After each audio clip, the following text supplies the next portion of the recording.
Pressure being mounted on Labour Party's presidential candidate Peter Obi to flee Nigeria and abandon his challenge of the presidential election results. We're now being joined by Dr. Tanko, Yunusa, spokesman for Obi Datti Presidential Campaign Organization.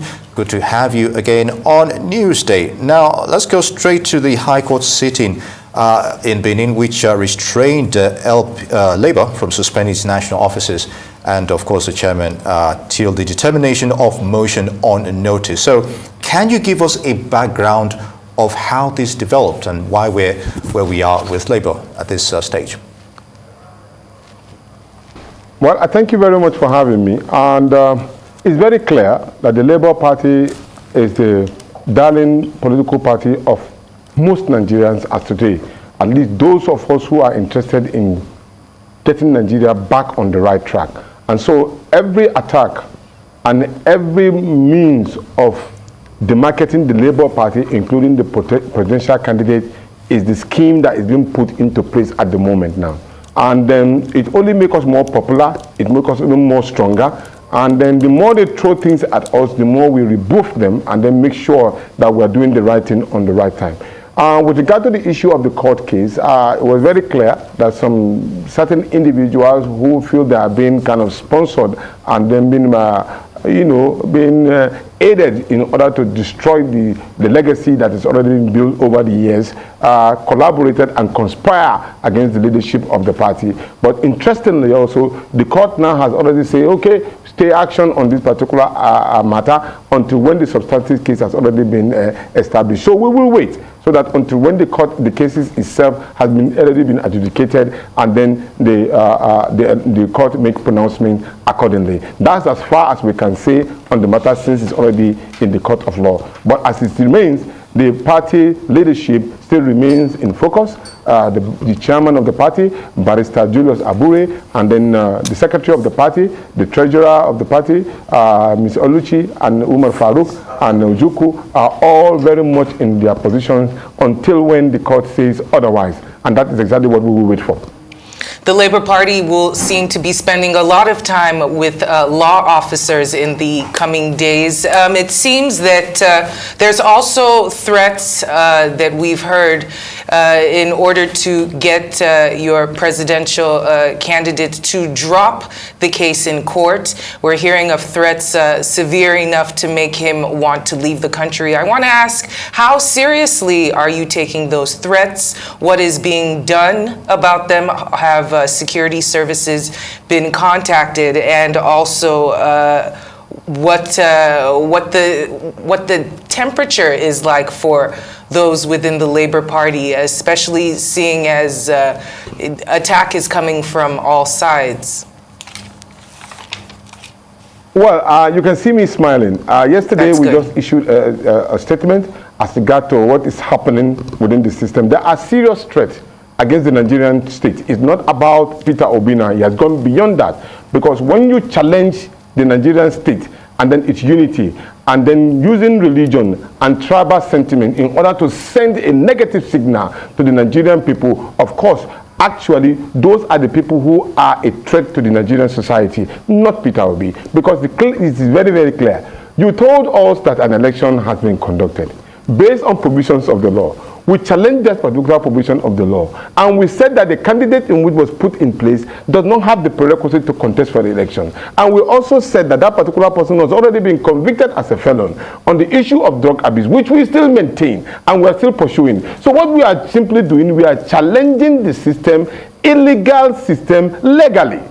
I repeat, we are challenging the illegal system legally. And then it has become a problem for those who could not really contain this particular fact of the matter. So as it is now, they are now using all kinds of ways. They started with the issue of religion, concocting all kinds of audios and all, sending a signal to our Muslim brothers in the north, saying that probably Peter Obi was reading the issue, drumming the war music. But the fact is that, where were they? Didn't they forget? When they were talking about Karejini, Birijini, what it simply means that we are going to fight this war to the finish. Where were they when they said they are going to need a parallel government in this country? Who challenged them? And you know the interesting part. Peter Obi and Datti Baba Ahmed did not even kick against the issue of Muslim ticket. But then it went ahead. Just imagine if we have a Christian ticket, which is completely acceptable by law. So there's nothing about issue of religion in this particular case. Rather, what is being done is a concocted statement in order to create an aversion and distraction to the issue of the court in case. We are focused and we are going to go ahead of it. With the issue of whether Peter Obi was asked to be, yes, there have been threats like that, not only to him, to a lot of us. There have been threats to our lives and all. But we didn't care because Nigeria is our focus. And that is the focus of Peter Obi. And he has said clearly, he is not going anywhere. We are right here. We are going to battle this we are going to challenge this particular case of illegality legally, and that's exactly where it stopped. But the issue of intimidation and probably asking him to leave this country because no, he is not going anywhere. He's a general in this particular legal case, and he has his legal team. We are there to support him, and the Nigerian people are there to back him up until when we get to the root of this matter. For crying out loud, we need to put these things on the right space. A continuation of this illegality will make the Nigerian state an illegal entity. Simple. So, but we have to challenge it legally to ensure that the right thing is done. As far as we are concerned, we are not going to do anything aside from the provision of the Constitution of the Federal Republic of Nigeria, which every one of us adhere to. So, at this point in time, the idea of saying probably will abdicate the seat or run away to another country and then you will not deny us of coming into the country, no way. We are all going to be here and challenge this particular illegality and challenging it legally and make sure the Nigerian state is free and emancipated from the hands of those who want to put it into perpetual poverty and in terms of their own cronies and their families. Very good, Dr. Yunusa. But let's take a look at this again. Mr. Peter Obi went a step further not too long ago. He has accused the APC and government agencies of casting aspersions on his person. Now, why do you think the APC will deliberately try and pressure Mr. Obi in any way upon retaining the mantle of leadership? And of course, as you alluded to, the fact that there are cases ongoing and we should wait for the courts to decide in this regard. If not that there are, you know something about a lie. When you lie, you'll be looking for another lie to cover the previous lie. Can you see the contradiction between the Honorable Minister of Information who said that INEC deliberately, he mentioned the word deliberately, actually stopped the transmission of results on the Vivas. And then the INEC chairman also said to us that there were technical glitches. He didn't say that with deliberately. So you see, and then in order to change the narrative, he couldn't just address us here in Nigeria, where the whole matter was. He had to travel all the way to another country to go and address Nigerian matter. And that, of course, put the question into place that why are you going to another country? Because it is very, very clear. Those who are going to advocate for or tell the story of Nigeria were here in Nigeria. And they saw these issues, first-hand information. It's not as if they were out of the country. No, nobody told them anything. They saw it by themselves that the 3 elections took place on the same day. Federal House of Representatives, the Senate, and both of these elections were being transmitted live in the RF, but the presidential election was deliberately stopped. Deliberately, in order to create chaos within the system. Those are the people that are supposed to have been arrested. And here, for example, is where our security apparatus really need to go into place. Because these perpetrators of this particular audio, you need to find out where did it come from, what is the source, and how did it emanate from. And that is where I have to help, you have to help us here as pressmen. There's what you call investigative journalism. Before you see anything that you run with, find out exactly what is the source. There must be somebody that will assent to it that I was the one that produced it or how we do generate it. Because one day you will find out that they will concoct something again and send it to the media and say that the President of the Federal Republic of Nigeria is said that he's not interested in ruling this country. It is possible when we allow such a thing to happen. Tomorrow now, they've already orchestrated this same plan to tell our brothers and sisters in the north that Peter Obi has said that it is a religious war. And they are going to say it in most of the mosques. Some of them are already being paid to do this. And I said to my brothers in the north, please, please, and please, look very deeply. I feel pain as a Muslim if my religion will be used to blackmail me, if my religion will be used to deceive me, if my religion will be used to lie on me, and then the same my religion will be used to govern me wrongly. For the past how many years that we have been in power, look at the same people who have put us in this perpetual poverty. we are still the same way. Our children are not going to school. Our people cannot go to their farms. People cannot travel from point A to point B. We have the largest number of poverty. We have the largest number of almajiri on the streets. And then these same leaders have not done anything to emancipate the northern people. But yet, they still go back to the same northern people and lie to them, manipulate them, tell them lies. And they will use our religion to deceive us. It is time we say no to those who are using this deliberately to put the Nigerian people, especially the people from the northern extraction, into abject poverty. And that is exactly what Peter Obi is out to fight. It's not about religion. This is the same man who said that don't vote for me because I'm a Muslim, I'm a Christian. Don't vote for me because I'm an Igbo man. Vote for me because I have the capacity and the competence to change the Nigerian state. And that's exactly what we are standing for. And we are asking that for the fact that for a very long time, these same people have put you in the same poverty line, would you start continuing to believe in their shenanigans and their lies and their concocted story? It is time to put a stop to it, and this is the best time to do it.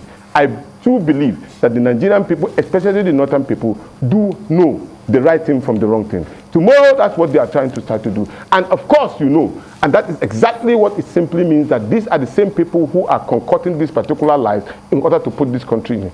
We are obedient and we are peaceful, loving Nigerians, and we are ready to stick with the issue of the law as regard to what is constitutionally enshrined in the Constitution of the Federal Republic of Nigeria. Nothing more, nothing less. If the court today said that at the end of it all, we are found to lose, I can assure you that Peter Obi will go and congratulate the winner democratically.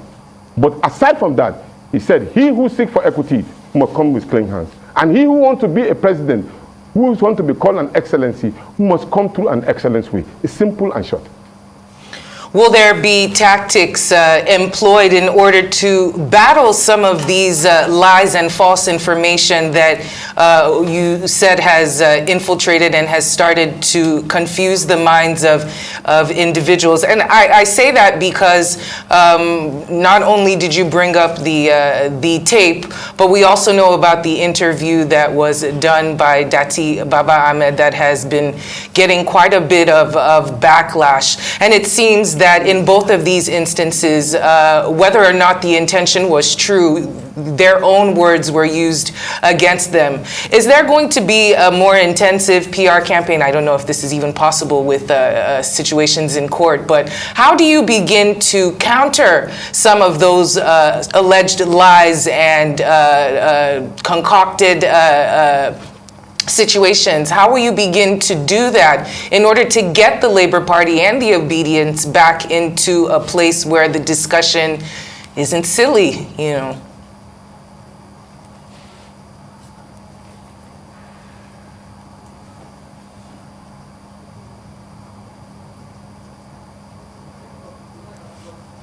Dr. Yunusa, did you get that? It seems as though we have... No, I didn't get that. I only got the information as regards to whether there may be intense way on how to tackle these particular lies that were being perpetrated.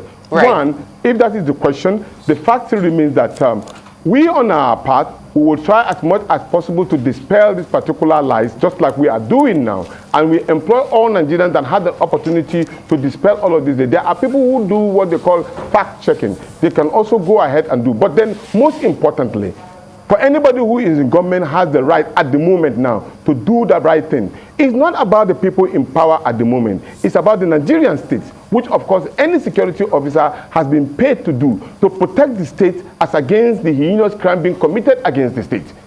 If today I've been found wanting, I'm ready to be arrested if I've done something wrong.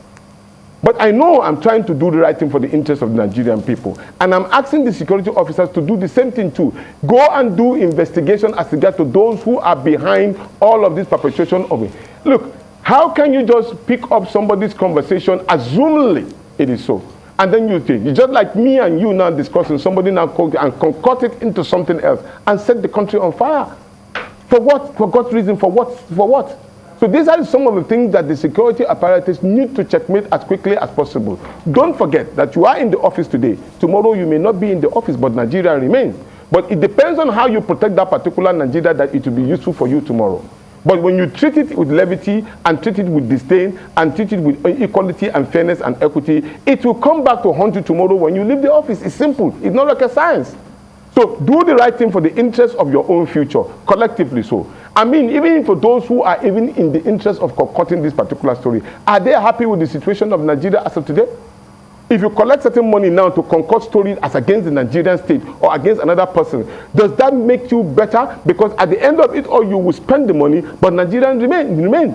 And probably is it destructive or is in the right place. Would you be happy with it? I know you will not be happy. So in that case, why don't you do the right thing so that you will be happy tomorrow? Indeed, Dr. Yunusa, I would still like us to delve on issues or specifics here. Martins Oshigbeme's role that prompted the suspension move on the national chairman initially. Now, talking about doing the right thing, is the party taking punitive action against him? Because let's face it, this isn't good PR for Labour regarding the achievements you've had so far. Let me make it clear. Section 17 of the Constitution of the Labour Party, Article 17, make it clear. You cannot remove the chairman of the party from his position unless through a national convention.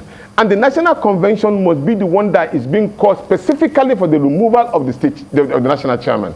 So it is clear.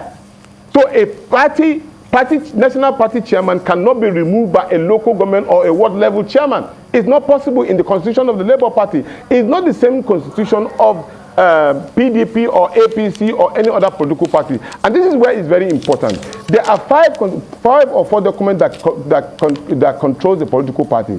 The Constitution of the Federal Republic of Nigeria, the Electoral Act, the party constitution itself, bylaws of the political party. In this case, the party constitution is very, very clear. Article 17, as I read that to you, specifically made it. So where did the state or the local government chairman get his power from to suspend the national chairman? It is actually wrong ab initio. It will not even stand, except the national convention, that is where. So taking it specifically, that particular suspension was already done in error.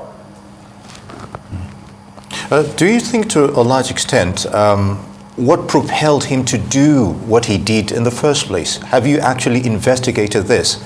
I have already extrapolated this particular fact. It's either been engineered or been financed or been a third columnist, because already the party is becoming it. Now, how do you explain to me, even if you are justifying the cause of the party chairman not doing well, how do you explain for a party chairman who has not been known for almost how many years now to have won a political party and also, won a state as a governorship candidate with 2 or 3 more in the court of law to be won by the same national chairman and at the same leadership of the party.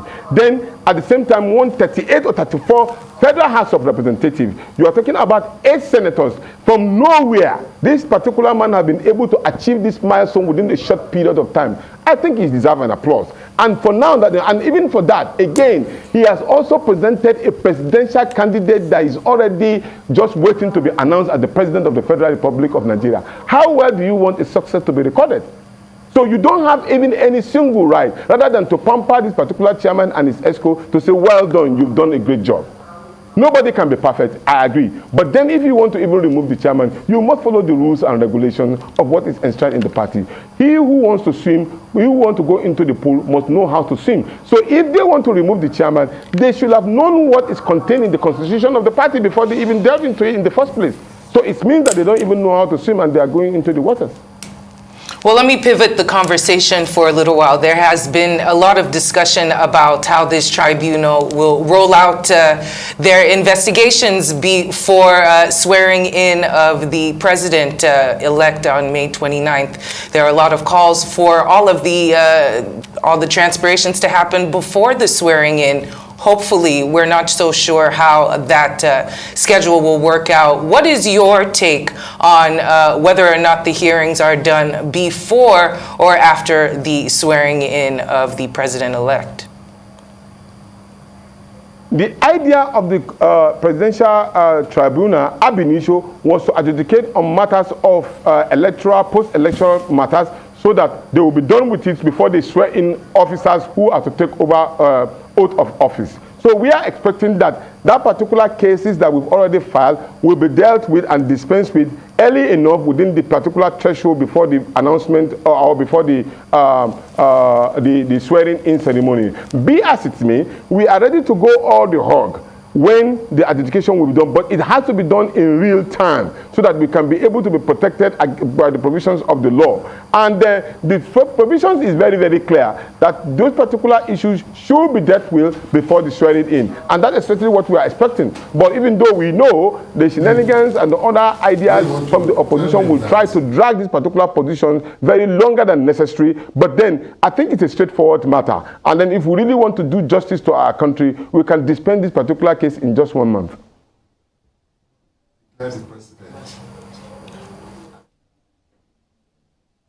All right. Categorically, the case is still being handled in court regarding how Peter Obi is being sworn in, or rather, is being taken to court regarding this issue. But let's just take on this judicial clause till the determination of a motive on notice. So this is a temporary reprieve from the court, as it were. What's next here? How is this impacting on the overall litigation regarding your quest for justice on the elections so far?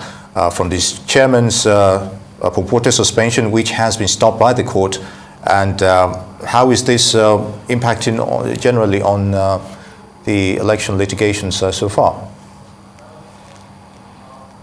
Well, as far as we are concerned, being that the stopping in action of that particular case, it gives us room to focus on the issues at the moment. We are having election in Imo State, we have election in Bayelsa State, we have election in Kogi State, and the leadership is preparing towards having a credible candidate that will run for election. Concurrently, while we are also facing the issue of the case in the presidential tribunal. So we are going to just be focused on our attention and let the lawyers do their dealing. But one is already in the public space is that there is an orchestrated attack against the Labour Party and the presidential candidate, which is simply because already they know we stand on the path of the truth. Because if not so, there wouldn't have been any attack. The question you want to ask is that why are they not attacking other presidential candidates? Are we the only person that run for the presidential election? No, we are not. But because already we stand on the path of the truth, and then this, of course,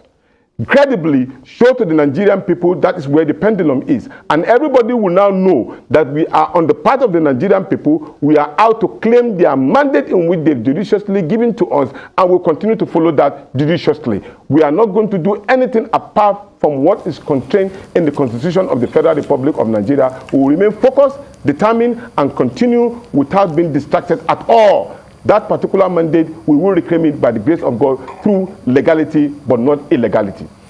Well, and on that note, the chief spokesman of the Obi Datti Campaign Council, Dr. Yunusa Tanko, thank you so much for